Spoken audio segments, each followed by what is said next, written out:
মনে রেখো, সময়ের কাজ যদি সময়ে করতে না পারো তাহলে তোমার মতো ব্যর্থ এই জগতে আর কেউ হতে পারে না।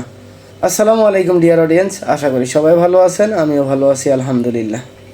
তোমাকে কখনোই বলা হয়নি, তোমার জন্য অসংখ্য পরিমাণের ডায়েরি আমার মনের ভিতর লিখে রাখছিলাম। একটা অদৃশ্য ভয় ছিল তোমাকে নিয়ে আমার মনের ভিতরে, তোমাকে হারানোর ভয়। সেই ভয়টাই আমাকে এমনভাবে তাড়া করলো যে তোমাকে আর কখনো বলা হয়ে ওঠেনি আমার মনের জমে থাকা কষ্টগুলো আর কথাগুলো।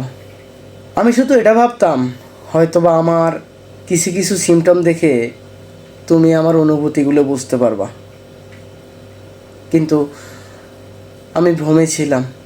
খোলা বইয়ের পৃষ্ঠার মতো কোনো একদিন তুমিও আমাকে পড়বা। চলুন একটু সামনে যাই। আমার চোখের মাঝে যে চিন্তার রহস্য আলগোছে সেটা তুমি বুঝতে পারবা।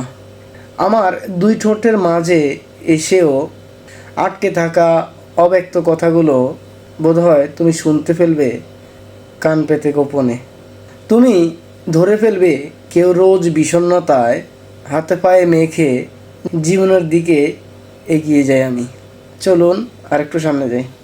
মনে রেখো, সময়ের কাজ যদি সময়ে করতে না পারো তাহলে তোমার মতো ব্যর্থ এই জগতে আর কেউ হতে পারে না। তোমার মা যেমন ছোটোবেলায় তোমার মুখে খাওয়া তুলে দিছে, সেইভাবেই যে আমি নিজেকে তোমার কাছে প্রেজেন্ট করতে পারবো তার কোনো মানে নেই। হয়তোবা আমার সেই ভয়ের কারণে আমি তোমাকে আমার জমে থাকা কথাগুলো, গুছানো কথাগুলো কখনো বলতেই পারি নাই।